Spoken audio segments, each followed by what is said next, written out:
ഇന്നുമുണ്ടല്ലോ പാരമ്പര്യത്തിലേക്ക് വിളിക്കുന്ന ആളുകൾ ഗർവാപ്പസി, തറവാട്ടിലേക്ക് തിരിച്ചു വരാൻ വേണ്ടി വിളിക്കുകയാണ്. മുസ്ലിം സഹോദരങ്ങളോട് പറയാം, നിങ്ങൾ തറവാട്ടിലേക്ക് തിരിച്ചു വരൂ. ഏതാണ് തറവാട്? ഏഴാം നൂറ്റാണ്ടിൽ സ്വഹാബത്തിന്റെ പ്രബോധനം കേട്ട് മുസ്ലിമീങ്ങളായവരെ, നിങ്ങൾ തറവാട്ടിലേക്ക് തിരിച്ചു വരൂ, ആദിമ സംസ്കാരത്തിലേക്ക് തിരിച്ചു വരൂ, ബിംബാരാധനയിലേക്ക് വരൂ, അന്ധവിശ്വാസങ്ങളിലേക്ക് വരൂ, മനുഷ്യനെ പല പല തട്ടുകളാകുന്ന നീചമായ സംസ്കാരത്തിലേക്ക് കടന്നു വരൂ. ചില ആളുകൾ വിളിക്കുകയാണ് ഗർവാപ്പസിയുമായി കടന്നു വരുന്നവരോട്, നമുക്ക് ബേജാറില്ല, ഗർവാപ്പസി കേവലം ഒരു ഗിമ്മിക്കാണ്, അതൊരു ഓലപ്പാമ്പാണ്, അതിൽ ഒരു ചുക്കുമില്ല എന്ന് തന്റെ ഇടത്തോടുകൂടെ മനസ്സിലാക്കാൻ കഴിവുള്ളവരാണ് ഈ സമുദായത്തിലെ വിവേകികളായ ആളുകൾ, പണ്ഡിതന്മാരും സാധാരണക്കാരും. അതുപോലുള്ള ഗിമ്മിക്കുകളൊന്നും കാട്ടിയിട്ട് ഈ സമുദായത്തെ ആടിയുലക്കാമെന്ന് ആരും വ്യാമോഹിക്കേണ്ടതില്ല. പക്ഷേ ഗർവാപ്പസിയുടെ ആളുകൾ പറയുന്ന രണ്ട് അഭിപ്രായങ്ങൾ. ഒന്ന്, നിർബന്ധിതമായി മതപരിവർത്തനം നടത്തപ്പെട്ട കാരണം കൊണ്ടാണ്. ഹൈന്ദവ മതങ്ങളിൽ നിന്ന് യഥാർത്ഥ ഹിന്ദുക്കൾ ഇത് പറയില്ല. കൃഷ്ണനെയും രാമനെയും സ്നേഹത്തോടുകൂടെ കാണുന്ന ഗീതയും മഹാഭാരതവും രാമായണവും ശ്രുതികളും സ്മൃതികളും പഠിക്കുകയോ അല്ലെങ്കിൽ ആത്മാർത്ഥമായി അവയെ പഠിക്കാൻ ശ്രമിക്കുകയോ ചെയ്ത ഒരു ഹൈന്ദവ സഹോദരനും ഇത് പറയുകയില്ല. ഇവിടെ ചില ആളുകൾ പറയുന്നു നിർബന്ധിതമായ മതപരിവർത്തനം നടന്നുവന്ന്. അതിന് നമുക്ക് മറുപടി പറയേണ്ടതുണ്ട്. മാത്രമല്ല, ആദിമ സംസ്കാരം ഈ സംസ്കാരമാണെന്ന വാദം, അതിനെയും നമ്മൾ ഖണ്ഡിക്കേണ്ടതുണ്ട്. ഒന്നാമത് പറയട്ടെ, നിർബന്ധിതമായ മതപരിവർത്തനം അത് മാലിക് ദീനാറിന്റെ അജണ്ടയല്ല, ലോകത്തൊരു പ്രബോധകന്റെയും അജണ്ടയല്ല, ഒരു പ്രവാചകന്റെയും അജണ്ടയല്ല. കാരണം നിർബന്ധ മതപരിവർത്തനം എന്ന് പറഞ്ഞാൽ ഇസ്ലാമിക കർമ്മശാസ്ത്രത്തിന്റെ വിധി പ്രകാരം ഹറാമായ സംഗതിയാണ്, നിഷിദ്ധമായ സംഗതിയാണ്, കുറ്റം കിട്ടുന്ന ഏർപ്പാടാണ്. ഇസ്ലാം പ്രബോധനം ചെയ്യുന്നവർ സാധാരണക്കാരല്ല. പ്രവാചകന്മാർ, പ്രബോധകന്മാർ, പണ്ഡിതന്മാർ, ഔലിയാക്കൾ, അവരൊക്കെയാണ് ഇസ്ലാമിന്റെ പ്രബോധകന്മാർ, ഈ ഉമ്മത്തിന്റെ നേതാക്കന്മാർ, നന്മയുടെ നായകന്മാർ. അവരെങ്ങനെ ഹറാം ചെയ്യും? മദീനയിലെ അൻസ്വാരികളായ കുടുംബങ്ങൾ എല്ലാവരും മുസ്ലിമീങ്ങൾ, എല്ലാവരും മുഅ്മിനീങ്ങൾ, എല്ലാവരും മുഹിബ്ബീങ്ങൾ, എല്ലാവരും മാദിഹീങ്ങൾ. അവിടെ ഒരാൾ മാത്രം കാഫിർ, അയാൾ വിശ്വസിച്ചിട്ടില്ല. അവന്റെ പിതാവ് പറഞ്ഞു, മോനെ, ഈ തറവാട് മുഴുവനും നിന്നെ ഓർത്തുകൊണ്ട് ലജ്ജിക്കുകയാണ്. എല്ലാവരും മുസ്ലിമായി, നീ മാത്രം മുസ്ലിമാകാൻ മദീനയിൽ ബാക്കിയാണ്. പിതാവിന്റെ വാക്കുകൾ മകൻ ചെവി കൊണ്ടില്ല. പിതാവ് പറഞ്ഞു, കൊല്ലുപെടാ നിന്നെ, നിന്റെ കഴുത്തു ഞാൻ കരിയില പോലെ പാറി പറപ്പിക്കും, നിന്റെ ശിരസ് ഞാൻ ഉടലില്ലെന്ന് വേർപ്പെടുത്തും. ഇന്ന് വൈകുന്നേരമാകുന്നതിന്റെ മുമ്പ് നീ ഇസ്ലാമിലേക്ക് കടന്നു വന്നില്ലെങ്കിൽ നിന്റെ തല ഞാൻ എടുക്കുമെന്ന് പ്രകോപിപ്പിക്കുകയാണ്, പീഡിപ്പിക്കുകയാണ്, ഭീഷണി മുഴക്കുകയാണ്. ആ സമയത്താണ് നസറൽ അമീൻ, മഹാനായ ജിബ്രീൽ അലൈഹിസ്സലാത്തു വസ്സലാം ഇറങ്ങി വരുന്നത്. ലാ ഇക്റാഹ ഫിദ്ദീൻ, മതത്തിന്റെ കാര്യത്തിൽ നിർബന്ധമായ ഒരു ക്ഷാഠ്യം പാടില്ല, നിർബന്ധ മതപരിവർത്തനം പാടില്ല. അള്ളാഹുവിന്റെ പ്രഖ്യാപനമാണ്, പ്രവാചകന്റെ ആജ്ഞയാണ്. അൻസാരിയായ പിതാവിന്റെ മനസ്സ് തണുത്തുപോയി. താൻ ചെയ്തു പോയത് അപരാധമാണ്. അവൻ വിശ്വസിക്കുന്നെങ്കിൽ വിശ്വസിക്കട്ടെ. മദീന മുനവ്വറ ഇസ്ലാമിന്റെ ലോക തലസ്ഥാനമാണ്. അന്നും ഇന്നും ഖിയാമത്ത് നാൾ വരുമ്പോഴും ലോകത്തിന്റെ തലസ്ഥാനം മദീനയാണ്. ഇസ്ലാമിക ലോകത്തിന്റെ തലസ്ഥാനം മദീന. ആ മദീനയിൽ എല്ലാവരും മുസ്ലിമായപ്പോൾ ഒരു ചെറുക്കൻ മാത്രം മുസ്ലിമാകാതെ ബാക്കി നിന്നപ്പോ അവനെ ഭീഷണിപ്പെടുത്താൻ പിതാവ് തുനിയുമ്പോ ലാ ഇക്റാഹ ഫിദ്ദീൻ, നിർബന്ധ മതപരിവർത്തനം നിഷിദ്ധമാണെന്ന് പറഞ്ഞ അള്ളാഹുവിന്റെ മതം, ഈ മതത്തിന്റെ പ്രബോധകന്മാർ എവിടെയാണ് നിർബന്ധ മതപരിവർത്തനം നടത്തുക? മാത്രമല്ല, മതപരമായി നിഷിദ്ധമാണ് എന്ന് മാത്രമല്ല, ഇസ്ലാമിന്റെ വിശ്വാസപ്രകാരം നിർബന്ധിച്ചുകൊണ്ട് ഒരാളെ മതം മാറ്റിയാൽ അയാൾ മതം മാറില്ല എന്ന് മഹാനായ ശൈഖുനാ ശംസുൽ ഉലമാ ഖദ്ദസല്ലാഹു സിർറഹുൽ അസീസിനെ ഞാൻ അറിയാതെ ഓർത്തു പോവുകയാണ്. പ്രമാദമായ ഒരു കേസിൽ കോടതിയിൽ വാദിച്ചുകൊണ്ടിരിക്കുമ്പോ ജഡ്ജി ചോദിക്കുകയാണ് അദ്ദേഹത്തോട്, ഒരാൾ ലാ ഇലാഹ ഇല്ലല്ലാഹ് എന്ന് പറഞ്ഞാൽ മുസ്ലിം ആകില്ലയോ? ശംസുൽ ഉലമ വല്ലാത്ത ഒരു കൗശലം കാണിച്ചു. അദ്ദേഹം പറഞ്ഞു, എനിക്ക് നിങ്ങളുടെ ചോദ്യം ശരിക്കും വ്യക്തമായിട്ടില്ല, സർ രണ്ടാമതൊന്നു കൂടി ആവർത്തിക്കുമോ?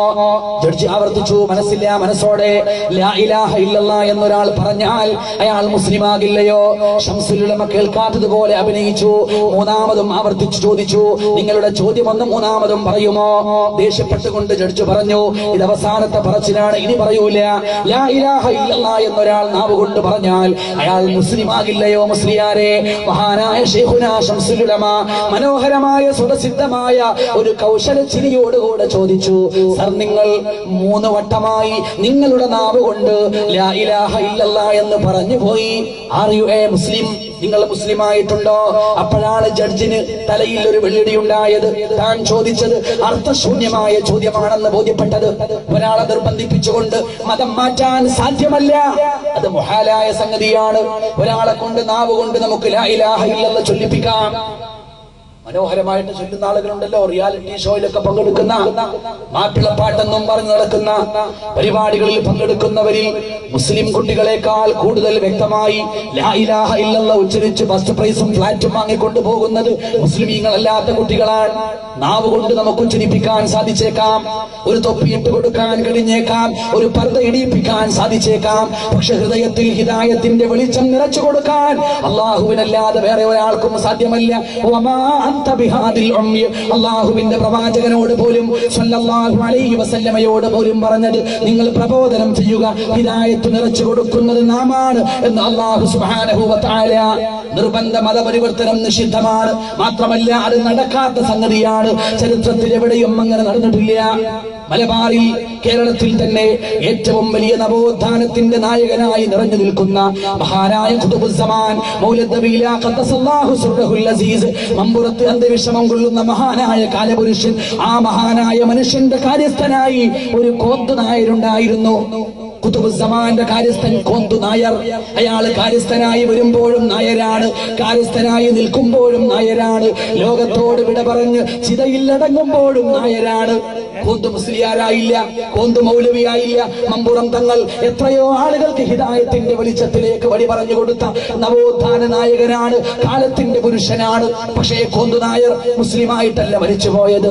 കേരളത്തിന്റെ ഇതിഹാസത്തിൽ, മലയാളത്തിന്റെ സാഹിത്യ ചരിത്രത്തിൽ ഏറ്റവും നിറഞ്ഞു നിൽക്കുന്ന ഇതിഹാസ തുല്യമായ രണ്ട് കൂട്ടുകെട്ടുകൾ മഹാനായ കുഞ്ഞായിൻ മുസ്ലിയാരും മങ്ങാട്ട് അച്ഛനും.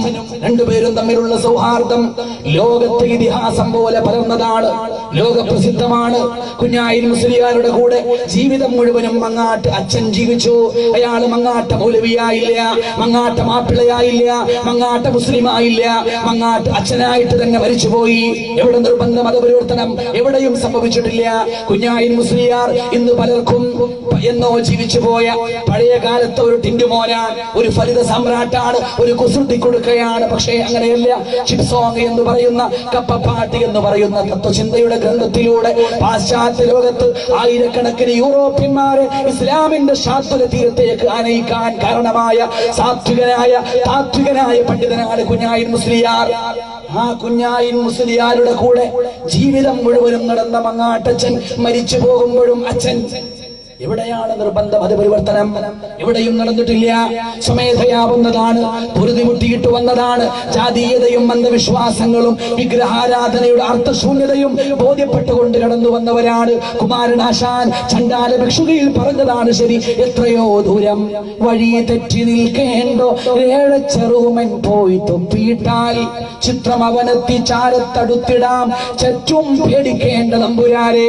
അങ്ങനെയാണ് ഇസ്ലാമിലേക്ക് ഒഴുക്കുണ്ടായത്, അങ്ങനെയാണ് ഇസ്ലാമിലേക്ക് പ്രവാഹമുണ്ടായത്. എവിടെയും നിർബന്ധ മതപരിവർത്തനം നടന്നിട്ടില്ല. പിന്നെ ഗർവാപ്പസി ആദ്യം പറഞ്ഞത് ബജറംഗ് ദളല്ല, അത് RSSന്റെ അജണ്ടയല്ല, അത് അള്ളാഹുവിന്റെ അജണ്ടയാണ്. തറവാട്ടിലേക്ക് തിരിച്ചു പോവുക, ആദിമ സംസ്കാരത്തിലേക്ക് തിരിച്ചു പോവുക. പക്ഷെ ഏതാണ് ഈ തറവാട്? ഏതാണ് ഈ ആദിമ സംസ്കാരം? ഇന്ത്യയുടെ ആദ്യത്തെ സംസ്കാരം വിഗ്രഹാരാധനയാണോ? ഇന്ത്യയിൽ ജീവിച്ച ആദ്യത്തെ മനുഷ്യൻ ലോകത്ത് തന്നെ ജീവിച്ച ആദ്യത്തെ മനുഷ്യനാണ്. ഇന്ത്യയിലാണ് സത്യസന്ധമായ ചരിത്രപ്രകാരം ഇന്ത്യയിലാണ് ആദ്യമായി മനുഷ്യന്റെ പാദങ്ങൾ പതിഞ്ഞത്. ഇന്ത്യയിലാണ് ആദ്യമായി ഒരു മനുഷ്യൻ ജീവിച്ചത്. ലോകത്ത് ജീവിച്ച ആദ്യത്തെ മനുഷ്യൻ ജീവിച്ചത് ഇന്ത്യയിലാണ്. പുരാതനമായ ഇന്ത്യയിൽ, ഇന്നത്തെ കൊളംബോ അടങ്ങുന്ന ഇന്ത്യയിൽ, ശ്രീലങ്ക അടങ്ങുന്ന ഇന്ത്യയിൽ മഹാനായ സയ്യിദുന അബുൽ ബശർ ആദം അലൈഹിസ്സലാത്തു വസ്സലാം. അബുൽ ബശറിന്റെ സംസ്കാരം എന്താണ്? അത് വിഗ്രഹാരാധനയല്ല, അത് ജാതീയതയല്ല, അത് അന്ധവിശ്വാസങ്ങളല്ല, അത് തൗഹീദാണ്, അത് മഹബ്ബത്താണ്, അത് ഈമാനാണ്, അത് ഇസ്ലാമാണ്. ഗർവാപ്പസി എന്ന് പറയുന്നവർക്ക് ചരിത്രം പഠിക്കാനുള്ള ധൈര്യമുണ്ടെങ്കിൽ, പറയുന്ന കാര്യത്തിൽ ആത്മാർത്ഥതയുണ്ടെങ്കിൽ അവർ ആദിമ സംസ്കാരത്തിലേക്ക് വരട്ടെ. ഇന്ത്യയുടെ ആദ്യത്തെ സംസ്കാരം ആദം നബിയുടെ സംസ്കാരമാണ്, അത് തൗഹീദിന്റെ സംസ്കാരമാണ്, അത് മഹബ്ബത്തിന്റെ സംസ്കാരമാണ്. ഞാൻ ഊന്നി പറയുന്നു, സ്വർഗത്തിൽ വെച്ചുകൊണ്ട് അങ്ങേക്ക് എന്ത് ഓമന പേരാണ് വേണ്ടത് ആദമേ എന്ന് ചോദിക്കുമ്പോ, അറബ് ഭാഷ സംസാരിക്കപ്പെടുന്ന സ്വർഗത്തിൽ വെച്ച് ഇന്നി അർജു അന്നുകന്ന യുകന്നാ ബിഅബി മുഹമ്മദി, മുഹമ്മദിന്റെ പിതാവ് സല്ലല്ലാഹു അലൈഹി വസല്ലമയുടെ പിതാവ് അബൂ മുഹമ്മദ് എന്നറിയപ്പെടാനാണ് ഞാൻ മോഹിക്കുന്നത് എന്ന് പറഞ്ഞു മഹബത്ത് വിളമ്പിയ അബുൽ ബശറായ ആദം അലൈഹിസ്സലാം. അവരാണ് ഇന്ത്യയിൽ ജീവിച്ച ആദ്യത്തെ ആൾ. ലാ ഇലാഹ ഇല്ലല്ലാഹ് പ്രബോധനം ചെയ്ത ആദ്യത്തെ പ്രവാചകനും ആദ്യത്തെ റസൂലും ആദ്യത്തെ മനുഷ്യരും ആദം അലൈഹിസ്സലാം. ഈ ആദം നബി ലോകത്തോട്ട് കടന്നു വരുന്നതിന്റെ മുമ്പ്, ഭൂമിയിൽ പാദമൂന്നുന്നതിന്റെ മുമ്പ് അദ്ദേഹം ജീവിച്ചതാണ് യഥാർത്ഥ ഘർ, അതാണ് യഥാർത്ഥ തറവാട്. ഭൂമിയിൽ പാദമൂന്നുന്നതിന്റെ മുമ്പ് 3 കാര്യങ്ങൾ ആദമിന്റെ കയ്യിൽ അല്ലാഹു ഏൽപ്പിച്ചു. ഒന്ന് വിജ്ഞാനം, മറ്റൊന്ന് ഒരു തറവാട്, മറ്റൊന്ന് ഒരു ഇണ. വിജ്ഞാനം തൗഹീദിന്റെ വിജ്ഞാനമാണ്. വഅല്ലമ ആദമൽ അസ്മാഅ കുല്ലഹാ, ഇൽമു പഠിപ്പിച്ചു ആദ്യം, തൗഹീദ് പഠിപ്പിച്ചു ആദ്യം. രണ്ടാമതൊരു വീട് നൽകി, ഒരു ഘർ നൽകി, ഒരു തറവാട് കൊടുത്തു. അതാണ് സ്വർഗം, അതാണ് സ്വർഗം. നാനാവിധ സുഖങ്ങളാൽ സുലഭിലമായ സ്വർഗം. മൂന്നാമതൊരു ഇണയെ കൊടുത്തു. അതാണ് ലോകത്തിന്റെ മാതാവായ ഹവ്വാ റളിയല്ലാഹു അൻഹാ. അതുകൊണ്ട് ഗർവാപ്പസി എന്ന് പറഞ്ഞ് ഈ സമുദായത്തെ പീഡിപ്പിക്കരുത്. ഗർവാപ്പസി എന്ന് പറയുന്നവർക്ക് ആത്മാർത്ഥതയുണ്ടെങ്കിൽ, സത്യസന്ധമായ ചരിത്രത്തോട് നീതി പുലർത്താൻ കഴിയുമെങ്കിൽ അവർ ഇസ്ലാമിലേക്ക് കടന്നു വരികയാണ് വേണ്ടത്. എന്റെ പ്രിയപ്പെട്ട സഹോദരങ്ങൾ ചിന്തിക്കണം. ഇവിടെ അബൂബക്കർ സിദ്ദീഖ് റളിയല്ലാഹു അൻഹു ഗർവാപ്പസി നടത്തുകയാണ്. ജാഹിലിയത്തിൽ നിന്ന് ഇസ്ലാമിലേക്ക് മടങ്ങിപ്പോവുകയാണ്. അദ്ദേഹത്തിന് അറിയാം, തൊട്ടു മുമ്പേ കാണുന്ന ഈ ജാഹിലിയത്തല്ല ആദിമ സംസ്കാരം. യഥാർത്ഥ പാരമ്പര്യം, യഥാർത്ഥ താവഴിയുടെ തൗഹീദാണ്. അബൂബക്കർ സിദ്ദീഖ് റളിയല്ലാഹു അൻഹു മഹാനായ നബി സല്ലല്ലാഹു അലൈഹി വസല്ലമയിൽ പരിപൂർണമായി വിശ്വസിച്ചു. ആദ്യത്തെ മുസ്ലിമായി വന്നു. ഇസ്ലാമിലേക്ക് വന്ന ശേഷം ശരീരം അല്ലാഹുവിന്റെ റസൂലിന് സമർപ്പിക്കുകയാണ്. സമ്പത്ത് മുഴുവനും സമർപ്പിക്കുകയാണ്. ഇത് വളരെ ശ്രദ്ധയോടുകൂടെ കേൾക്കേണ്ട